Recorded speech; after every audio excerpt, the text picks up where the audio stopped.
बयान 4। राजा सुरेंद्र सिंह के सिपाहियों ने महाराज शिवदत्त और उनकी रानी को नौगढ़ पहुंचाया। जीत सिंह की राय से उन दोनों को रहने के लिए सुंदर मकान दिया गया। उनकी हथकड़ी बेड़ी खोल दी गई, मगर हिफाजत के लिए मकान के चारों तरफ सख्त पहरा मुकर्रर कर दिया गया। दूसरे दिन राजा सुरेंद्र सिंह और जीत सिंह आपस में कुछ राय करके पंडित बद्रीनाथ, पन्नालाल, राम नारायण और चुन्नीलाल इन चारों कैदी अय्यारों को साथ ले उस मकान में गए जिसमें महाराज शिवदत्त और उनकी महारानी को रखा था। राजा सुरेंद्र सिंह के आने की खबर सुनकर महाराज शिवदत्त अपनी रानी को साथ लेकर दरवाजे तक इस्तकबाल के लिए आए और मकान में ले जाकर आदर के साथ बिठाया। इसके बाद खुद दोनों आदमी सामने बैठे। हथकड़ी और बेड़ी पहने अय्यार भी एक तरफ बैठाए गए। महाराज शिवदत्त ने पूछा, इस वक्त आपने किस लिए तकलीफ की? राजा सुरेंद्र सिंह ने इसके जवाब में कहा, आज तक आपके जी में जो कुछ आया किया। क्रूर सिंह के बहकाने से हम लोगों को तकलीफ देने के लिए बहुत कुछ उपाय किया, धोखा दिया, लड़ाई ठानी, मगर अभी तक परमेश्वर ने हम लोगों की रक्षा की। क्रूर सिंह, नाजिम और अहमद भी अपनी सजा को पहुंच गए और हम लोगों की बुराई सोचते सोचते ही मर गए। अब आपका क्या इरादा है? इसी तरह कैद में पड़े रहना मंजूर है या कुछ और सोचा है? महाराज शिवदत्त ने कहा, आपकी और कुंवर वीरेंद्र सिंह की बहादुरी में कोई शक नहीं। जहां तक तारीफ की जाए थोड़ी है। परमेश्वर आपको खुश रखे और पोते का सुख दिलाए। उसे गोद में लेकर आप खिलाएं और मैंने जो कुछ किया उसे माफ करें। मुझे राज्य की अब बिल्कुल अभिलाषा नहीं। चुनारगढ़ को आपने जिस तरह फतेह किया और वहां जो कुछ हुआ मुझे मालूम है। मैं अब सिर्फ एक बात चाहता हूं, परमेश्वर के लिए और अपनी जवामर्दी और बहादुरी का ख्याल करके मेरी इच्छा पूरी कीजिए। इतना कहकर हाथ जोड़कर सामने खड़े हो गए। राजा सुरेंद्र सिंह, जो कुछ आपके जी में है वो कहिए। जहां तक हो सकेगा मैं उसे पूरा करूंगा। शिवदत्त, जो कुछ मैं चाहता हूं आप सुन लीजिए। देखिए, मेरे आगे कोई लड़का नहीं है जिसकी मुझे फिक्र हो। हाँ, चुनारगढ़ किले में मेरे रिश्तेदारों की कई बेवाएं हैं जिनकी परवरिश मेरे ही सबब से होती थी। उनके लिए आप कोई ऐसा बंदोबस्त कर दें जिससे उन बेचारियों की जिंदगी आराम से गुजरे। और भी रिश्ते के कई आदमी हैं, लेकिन मैं उनके लिए सिफारिश न करूंगा, बल्कि उनका नाम भी न बताऊंगा, क्योंकि वो मर्द हैं, हर तरह से कमा खा सकते हैं। और हमको अब आप इस कैद से छुट्टी दे दीजिए। अपनी स्त्री को साथ लेकर मैं जंगल में चला जाऊंगा। किसी जगह बैठकर ईश्वर का नाम लूंगा। अब किसी को मुंह नहीं दिखाना चाहता, बस, और कोई आरज़ू नहीं है। सुरेंद्र सिंह, आपके रिश्ते की जितनी औरतें चुनारगढ़ में हैं, सबकी अच्छी तरह से परवरिश होगी। उनके लिए आपको कुछ कहने की जरूरत नहीं, मगर आपको छोड़ देने में कई बातों का ख्याल है। शिवदत्त ने हाथ में जनेऊ लेकर कहा, मैं धर्म की कसम खाता हूं, अब मेरे जी में किसी तरह की बुराई नहीं है। कभी आपकी बुराई ना सोचूंगा। सुरेंद्र सिंह, अभी आपकी उम्र भी इस लायक नहीं हुई कि आप तपस्या करें। जो हो, अगर आप बहादुर हैं तो मुझे छोड़ दीजिए। आपकी कसम का तो मुझे भरोसा नहीं, मगर आप जो ये कहते हैं कि अगर आप बहादुर हैं तो मुझे छोड़ दीजिए, तो मैं छोड़ देता हूं। जहां जी चाहे जाइए और जो कुछ खर्च आपको चाहिए ले लीजिए। शिवदत्त, मुझे खर्च की कोई जरूरत नहीं, बल्कि रानी के बदन पर जो कुछ जेवर हैं वो भी उतार के दिए जाता हूं। यह कहकर रानी की तरफ देखा। उस बेचारी ने फौरन अपने बदन के सारे गहने उतार दिए। रानी के बदन से गहने उतरवा कर अच्छा नहीं किया तुमने।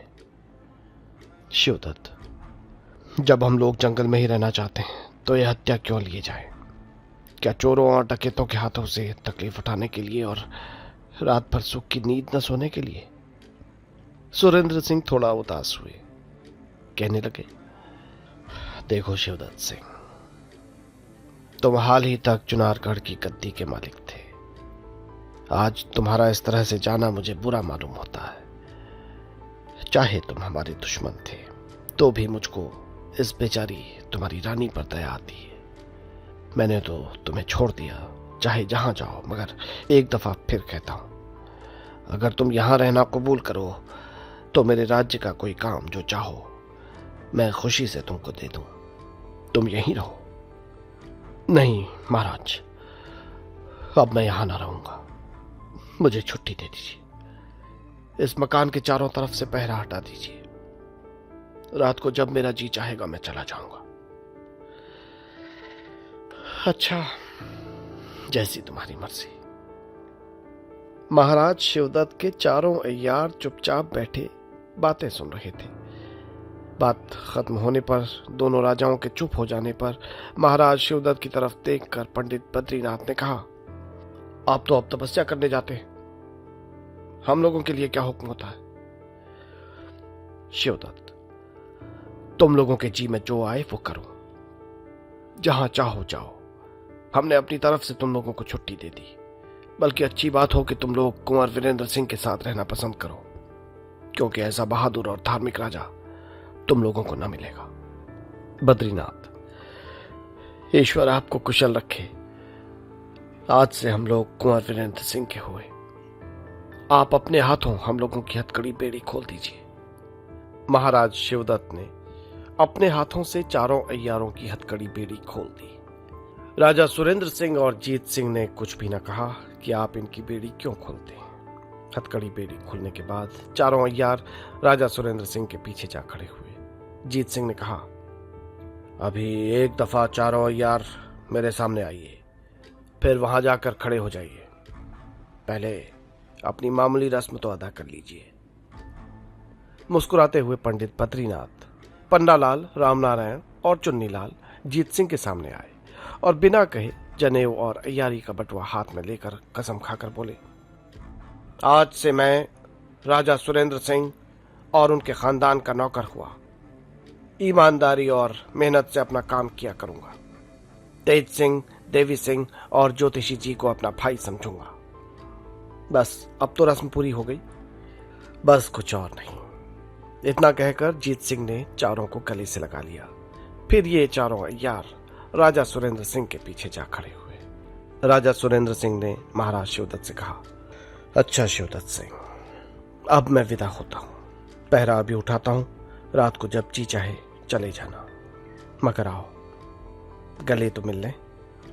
शिवदत्त ने हाथ जोड़कर कहा, नहीं महाराज, मैं इस लायक नहीं रहा कि आपसे गले मिलूं।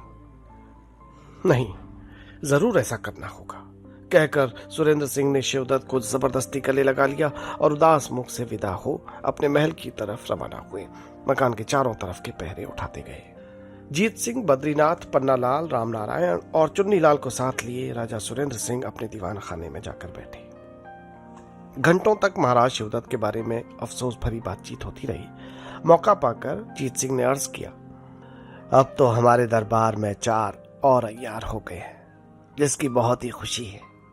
अगर ताबेदार को 15 दिन की छुट्टी मिल जाती तो अच्छी बात थी। यहां से दूर बिरादरी में कुछ काम है, जाना जरूरी है।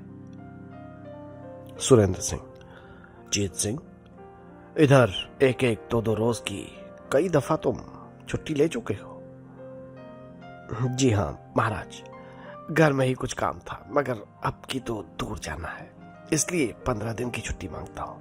मेरी जगह पर पंडित बद्रीनाथ जी काम करेंगे, किसी बात का हर्ज ना होगा। अच्छा जाओ, लेकिन जहां तक हो सके जल्द आना। राजा सुरेंद्र सिंह से विदा हो जीत सिंह अपने घर गए और बद्रीनाथ वगैरह चारों अय्यारों को भी कुछ समझाने बुझाने के लिए साथ लेते गए। बयान 5। कुंवर वीरेंद्र सिंह तीनों अय्यारों के साथ खोह के अंदर घूमने लगे। तेज सिंह ने इधर उधर के कई निशानों को देखकर कुमार से कहा, बेशक यहाँ का छोटा तिलिस्म तोड़कर कोई खजाना ले गया, जरूर कुमारी चंद्रकांता को भी उसी ने कैद किया होगा। मैंने अपने उस्ताद की जबानी सुना था कि इस खोह में कई इमारतें और बाग देखने बल्कि रहने लायक हैं। शायद वो चोर इन्हीं में से कहीं भी मिल जाए तो ताज्जुब नहीं। कुमार, तब जहां तक हो काम में जल्दी करनी चाहिए। तेज सिंह, बस मेरे साथ चलिए, अभी से काम शुरू हो जाए। ये कहकर तेज सिंह कुंवर वीरेंद्र सिंह को उस पहाड़ी के नीचे ले गए जहां से पानी का चश्मा शुरू होता था। उस चश्मे से उत्तर को 40 हाथ नापकर कुछ जमीन खोदी। कुमार ने तेज सिंह से कहा, इस छोटे तिलिस्म के तोड़ने और खजाना पाने की तरकीब किसी धातु के पत्र पर खुदी हुई यहीं जमीन में कड़ी है, मगर इस वक्त यहां खोदने से उसका कुछ पता न लगा। हाँ, एक खत उसमें जरूर मिला जिसको कुमार ने निकाल कर पढ़ा। ये लिखा था, अब क्या खोदते हो, मतलब कि कोई चीज नहीं है, जो था सो निकल गया, तिलिस्म टूट गया, अब हाथ मल के पछताओगे। तेज सिंह, देखिए ये पूरा सबूत तिलिस्म टूटने का मिल गया। कुमार, जब तिलिस्म टूट ही चुका है तो उसके हर एक दरवाजे भी खुले होंगे। जरूर खुले होंगे।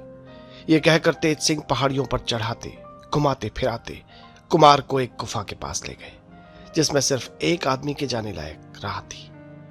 तेज सिंह के कहने से एक एक कर चारों आदमी उस गुफा में घुसे।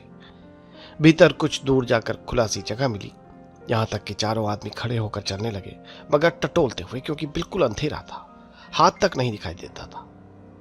चलते चलते कुंवर वीरेंद्र सिंह का हाथ एक बंद दरवाजे पर लगा जो धक्का देने से खुल गया और भीतर बखूबी रोशनी मालूम होने लगी। चारों आदमी अंदर गए। छोटा सा बाग देखा जो चारों तरफ से साफ, कहीं तिनके का नामो निशान नहीं, मगर मालूम होता था अभी कोई झाड़ू देकर गया है। इस बाग में कोई इमारत न थी, सिर्फ एक फव्वारा बीच में था, मगर यह नहीं मालूम होता था कि इसका हौज कहाँ है। बाग में घूमने और इधर उधर देखने से मालूम हुआ कि ये लोग पहाड़ी के ऊपर चले गए।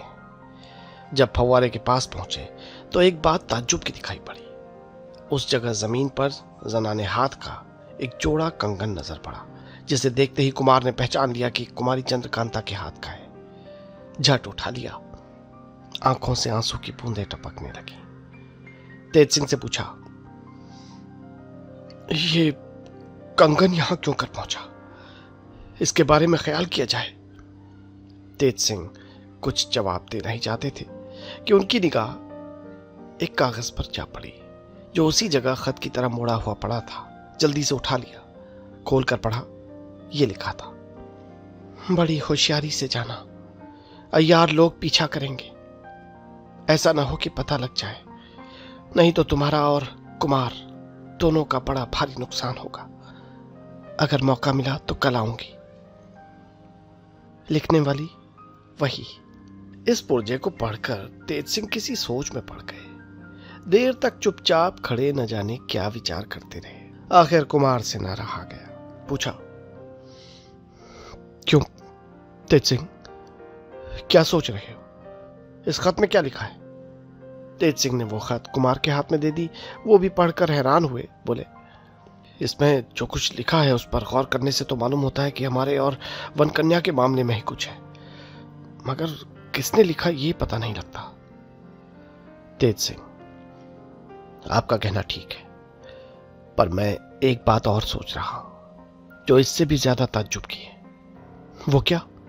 इन हरफों को मैं कुछ कुछ पहचानता हूं, मगर साफ समझ में नहीं आता, क्योंकि लिखने वाले ने अपना हर्फ छुपाने के लिए कुछ बिगाड़ कर लिखा है।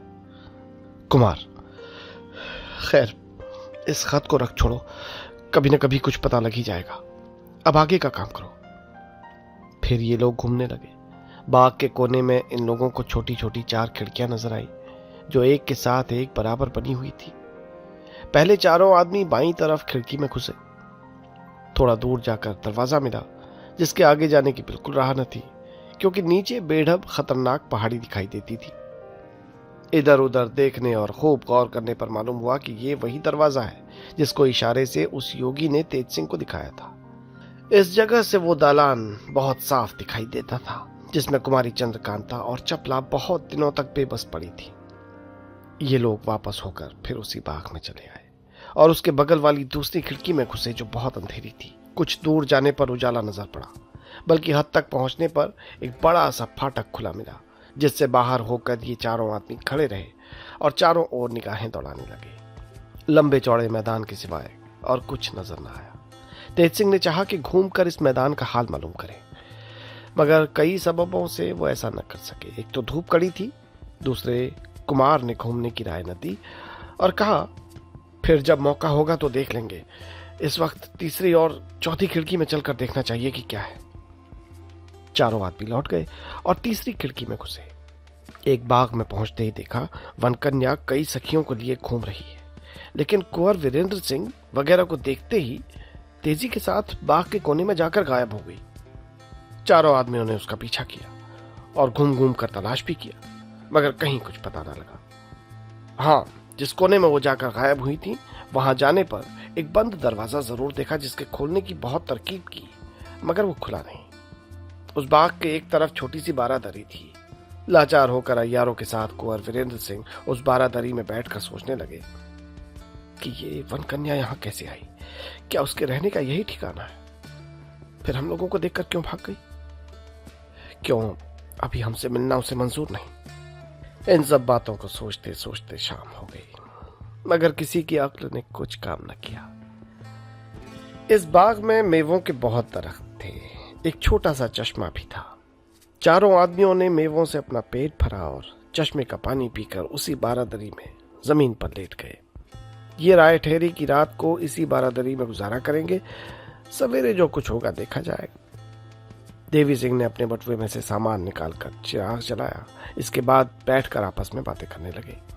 कुमार, चंद्रकांता की मोहब्बत में हमारी दुर्गति हो गई। इस पर भी अब तक कोई उम्मीद मालूम नहीं पड़ती। तेज सिंह, कुमारी सही सलामत हैं और आपको मिलेंगी, इसमें कोई शक नहीं। जितनी मेहनत से जो चीज मिलती है उसके साथ उतनी ही खुशी में जिंदगी बीतती है। कुमार, तुमने चपला के लिए कौन सी तकलीफ उठाई? तेज सिंह, तो चपला नहीं मेरे लिए कौन सा दुख होगा? जो कुछ किया कुमारी चंद्रकांता के लिए। ज्योतिषी जी, तेज सिंह, क्या ये चपला तुम्हारी ही जाति की है? इसका हाल तो कुछ मालूम नहीं कि कौन सी जात है, लेकिन जब मोहब्बत हो गई तो फिर चाहे कोई जात हो। ज्योतिषी, लेकिन क्या उसका कोई वली वारिस भी नहीं है? अगर तुम्हारी जाति की न हुई तो उसके माँ बाप कब कबूल करेंगे? तेज सिंह, अगर कुछ ऐसा वैसा हुआ तो उसको मार डालूंगा और अपनी जान भी दे दूंगा। कुमार, कुछ इनाम दो तो हम चपला का हाल तुम्हें बता दें। तेज सिंह, इनाम में हम चपला ही को आपके हवाले कर देंगे। कुमार, खूब याद रखना तेज सिंह, चपला फिर हमारी हो जाएगी। जी हाँ, आपकी हो जाएगी। कुमार, चपला हमारी ही जात की है। इसका बाप बड़ा भारी जमींदार और पूरा अय्यार था। इसको 7 दिन की छोड़कर इसकी मां मर गई। इसके बाप ने इसे पाला और अय्यारी सिखाई। अभी कुछ ही वर्ष गुजरे हैं कि इसका बाप भी मर गया। महाराज जयसिंह उसको बहुत मानते थे। उसने उनके बहुत बड़े बड़े काम किए थे। मरने के वक्त अपनी कुल जमा पूंजी और चपला को महाराज के सुपुर्द कर गया, क्योंकि उसका कोई वारिस नहीं था। महाराज जयसिंह इसको अपनी लड़की की तरह मानते हैं और महारानी भी इसे बहुत चाहती है। कुमारी चंद्रकांता का और इसका लड़कपनी से साथ होने के सबब इन दोनों में भी बड़ी मोहब्बत है। तेज सिंह, अच्छा कुमार, आज तो आपने बड़ी खुशी की बात सुनाई। बहुत दिनों से इसका खटका लगा हुआ था, पर कई बातों को सोचकर भी आपसे नहीं पूछा।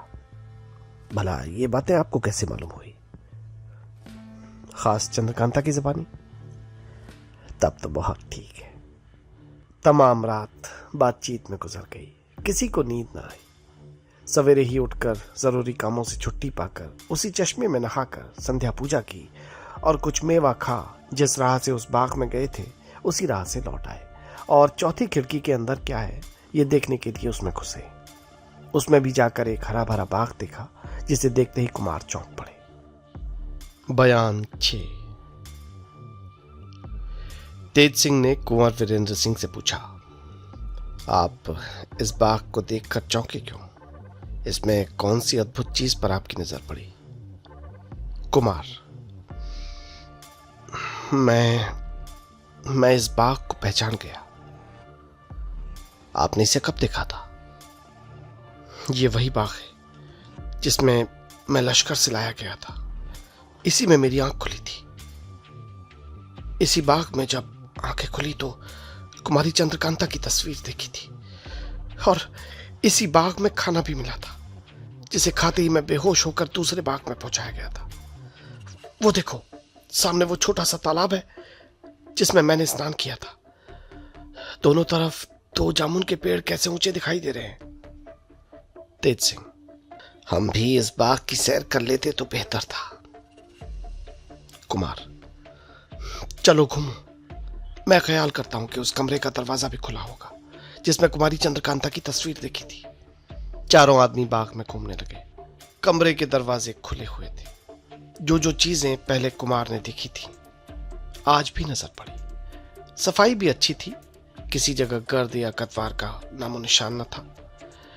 पहली दफा जब कुमार इस बाग में आए थे तब इनकी दूसरी ही हालत थी। ताज्जुब से भरे हुए थे। तबीयत घबरा रही थी।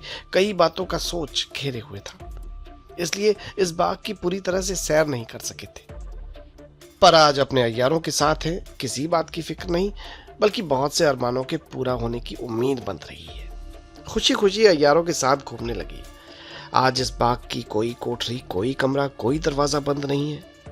सब जगहों को देखते, अपने अय्यारों को दिखाते और मौके पर ये भी कहते जाते, इस जगह हम बैठे थे, इस जगह पर हमने भोजन किया था और वो उस जगह पर सो गए थे कि दूसरे बाग में पहुंचे। तेज सिंह ने कहा, दोपहर को भोजन करके सोने के बाद आप जिस कमरे में पहुंचे थे जरूर उस बाग का रास्ता भी कहीं इस बाग से ही होगा। अच्छी तरह घूम के खोजना चाहिए। मैं भी यही सोचता हूं। देवी सिंह कुमार से, पहली दफा जब आप इस बाग में आए थे तो खूब खातिर की गई थी। नहाकर पहनने के कपड़े मिले, पूजा पाठ का सामान भी दुरुस्त था, भोजन करने के लिए अच्छी अच्छी चीजें मिली थीं। पर आज तो कोई बात भी नहीं पूछता। ये क्या? कुमार, ये तुम लोगों के कदमों की बरकत है। घूमते घूमते एक दरवाजा इन लोगों को मिला जिसे खोल ये दूसरे बाग में पहुंचे। कुमार ने कहा, बेशक ये वही बाग है जिसमें दूसरी दफा मेरी आंख खुली थी, या जहां कई औरतों ने मुझे गिरफ्तार कर लिया था। लेकिन ताज्जुब है कि आज किसी की भी सूरत नहीं दिखाई देती। वाह रे चित्रनगर, पहले तो कुछ और था और आज कुछ और ही है। खैर चलो उस बाग में चलकर देखें कि क्या कैफियत है। वो तस्वीर का दरबार और रौनक बाकी है या नहीं। रास्ता याद है मुझे और मैं इस बाग में बखूबी जा सकता हूं। इतना कहकर कुमार आगे हुए। उनके पीछे पीछे चारों अय्यार भी तीसरे बाग की तरफ बढ़े। बयान 7। विजयगढ़ के महाराज जयसिंह को पहले यह खबर मिली थी कि तिलिस्म टूट जाने पर भी कुमारी चंद्रकांता की खबर नहीं लगी। इसके बाद यह मालूम हुआ कि कुमारी जीती जागती हैं और उसी की खोज में वीरेंद्र सिंह फिर खो के अंदर गए हैं। इन सब बातों को सुन सुनकर महाराज जयसिंह बराबर उदास रहा करते थे। महल में महारानी की भी बुरी दशा थी। चंद्रकांता की जुदाई में खाना पीना बिल्कुल छूटा हुआ था। सूख के काटा हो रही थी और जितनी औरतें महल में थीं सभी उदास और दुखी रहा करती थीं। एक दिन महाराज जयसिंह दरबार में बैठे थे। दीवान हरदयाल सिंह जरूरी अर्जियां पढ़कर सुनाते और हुक्म लेते जाते थे। इतने में एक जासूस हाथ में एक छोटा सा लिखा हुआ कागज लेकर हाजिर हुआ। इशारा पाकर चौबदार ने उसे पेश किया। दीवान हरदयाल सिंह ने उससे पूछा, कैसा कागज लाया है और क्या कहता है? जासूस ने अर्ज किया, इस तरह के लिखे हुए कागज शहर में बहुत जगह चिपके हुए दिखाई दे रहे हैं। तिरमुहानियों पर बाजार में बड़ी बड़ी सड़कों पर इसी तरह के कागज नजर पड़ते हैं। मैंने एक आदमी से पढ़वाया था, जिसके सुनने से जी में डर पैदा हुआ और एक कागज उखाड़कर मैं दरबार में ले आया। बाजार में इन कागजों को पढ़ पढ़ कर लोग बहुत घबरा रहे हैं महाराज। जासूस के हाथ से कागज लेकर दीवान हरदयाल सिंह ने पढ़ा और महाराज को सुनाया। ये लिखा हुआ था, नौगढ़ और विजयगढ़ के राजा आजकल बड़े जोर में आए होंगे। दोनों को इस बात की शेखी होगी कि हम चुनारगढ़ फतेह करके निश्चिंत हो गए, अब हमारा कोई दुश्मन नहीं रहा। इसी तरह वीरेंद्र सिंह भी फूले न समाते होंगे, आजकल मजे में खो की हवा काट रहे हैं। मगर किसी को ये मालूम नहीं कि उन लोगों का बड़ा भारी दुश्मन मैं अभी तक जीता हूं। आज से मैं अपना काम शुरू करूंगा। नौगढ़ और विजयगढ़ के राजाओं, सरदारों और बड़े बड़े सेठ साहूकारों को चुन चुन कर मारूंगा। दोनों राज्य मिट्टी में मिला दूंगा और फिर भी गिरफ्तार न होऊंगा। ये न समझना कि हमारे यहां बड़े बड़े अय्यार हैं। मैं ऐसे ऐसे अय्यारों को कुछ नहीं समझता। मैं भी एक बड़ा भारी अय्यार हूं, लेकिन मैं किसी को गिरफ्तार न करूंगा। बस जान से मार डालना मेरा काम होगा। अब अपनी अपनी जान की हिफाजत चाहो तो यहां से भागते जाओ। खबरदार, खबरदार, खबरदार। अय्यारों का गुरु घंटाल, जालिम खां। इस कागज को सुन महाराज जय सिंह घबरा उठे। हरदयाल सिंह के भी होश जाते रहे और दरबार में जितने आदमी थे सब कांप उठे। मगर सभी को ढांढस देने के लिए महाराज ने गंभीर भाव से कहा, हम ऐसे ऐसे लुच्चों के डराने से नहीं डरते। कोई घबराने की बात नहीं। अभी शहर में मुनादी करा दी जाए कि जालिम खां को गिरफ्तार करने की फिक्र सरकार कर रही है। ये किसी का कुछ न बिगाड़ सकेगा। कोई भी आदमी घबरा कर या डर कर अपना मकान न छोड़े। मुनादी के बाद शहर में पहरे का पूरा इंतजाम किया जाए और बहुत से जासूस उस शैतान की टोह में रवाना किए जाएं। थोड़ी देर बाद महाराज ने दरबार बर्खास्त किया। दीवान हरदयाल सिंह भी सलाम करके घर जाना चाहते थे, मगर महाराज का इशारा पाकर रुक गए। दीवान को साथ ले महाराज जय सिंह दीवान खाने में गए और एकांत में बैठकर उसी जालिम खां के बारे में सोचने लगे। कुछ देर तक सोच विचार कर हरदयाल सिंह ने कहा, हमारे यहाँ कोई अय्यार नहीं है जिसका होना बहुत जरूरी है महाराज। महाराज जय सिंह ने कहा, दीवान साहब, तुम इसी वक्त एक खत यहाँ के हालचाल का राजा सुरेंद्र सिंह को लिखो और वो इश्तिहार भी उसी के साथ भेज दो जो जासूस लाया था। महाराज के हुक्म के मुताबिक हरदयाल सिंह ने खत लिखकर तैयार किया और एक जासूस को देकर उसे पोशीदा तौर पर नौगढ़ की तरफ रवाना किया। इसके बाद महाराज ने महल के चारों तरफ पहरा बढ़ाने के लिए हुक्म देकर दीवान को विदा किया। इन सब कामों से छुट्टी पाकर महाराज महल में गए। रानी से भी ये हाल कहा। वो भी सुनकर बहुत घबराई। औरतों में इस बात की खलबली मच गई। आज का दिन और रात इस आश्चर्य में गुजर गई। दूसरे दिन दरबार में फिर एक जासूस ने कल की तरह एक और कागज लाकर पेश किया और कहा, महाराज, आज तमाम शहर में इसी तरह के कागज चिपके दिखाई देते हैं। दीवान हरदयाल सिंह ने जासूस के हाथ से वो कागज ले लिया और महाराज को पढ़कर सुनाया। ये लिखा था, वाह वाह वाह, आपके किए कुछ न बन पड़ा तो नौगढ़ से मदद मांगने लगे। ये नहीं जानते कि मैंने नौगढ़ में भी उपद्रव मचा रखा है। क्या आपका जासूस मुझसे छिपकर वहां जा सकता था? मैंने उसे खत्म कर दिया। किसी को भेजिए, उसकी लाश उठा लाए। शहर के बाहर कोस भर पर उसकी लाश मिलेगी। मैं वही जालिम खां। इस इश्तिहार के सुनने से महाराज का कलेजा कांप उठा। दरबार में जितने आदमी बैठे थे सभी के छक्के छूट गए। अपनी अपनी फिक्र पड़ गई। महाराज के हुक्म से कई आदमी शहर के बाहर उस जासूस की लाश उठा लाने के लिए भेजे गए। जब उसकी लाश दरबार के बाहर लाई गई, एक धूम सी मच गई। हजारों आदमियों की भीड़ लग गई। सभी की जबान पर जालिम खां सवार था। नाम से लोगों के रोए खड़े होते थे। जासूस के सिर का पता न था और जो वो खत ले गया था वो उसके बाजू से बंधी हुई थी। जाहिर है महाराज ने सभी को ढांढस दिया, मगर तबीयत में अपनी जान का भी खौफ मालूम हुआ। दीवान से कहा, दीवान साहब, शहर में मुनादी करा दी जाए कि जो कोई इस जालिम खां को गिरफ्तार करेगा उसे सरकार से 10,000 रुपया मिलेगा और यहाँ के कुल हाल चाल का खत 5 सवारों के साथ नौगढ़ रवाना किया जाए। ये हुक्म देकर महाराज ने दरबार बर्खास्त किया। 5 सवार जो खत लेकर नौगढ़ रवाना हुए डर के मारे कांप रहे थे। अपनी जान का डर था। आपस में इरादा कर लिया कि शहर के बाहर होते ही बेतहाशा घोड़े फेंके निकल जाएंगे, मगर न हो सका। दूसरे दिन सवेरे ही फिर इश्तिहार लिए हुए एक पहरे वाला दरबार में हाजिर हुआ। हरदयाल सिंह ने इश्तिहार लेकर देखा। ये लिखा था, इन 5 सवारों की क्या मजाल थी जो मेरे हाथ से बचकर निकल जाते। आज तो इन्हीं पर गुजरी, कल से तुम्हारे महल में खेल मचाऊंगा।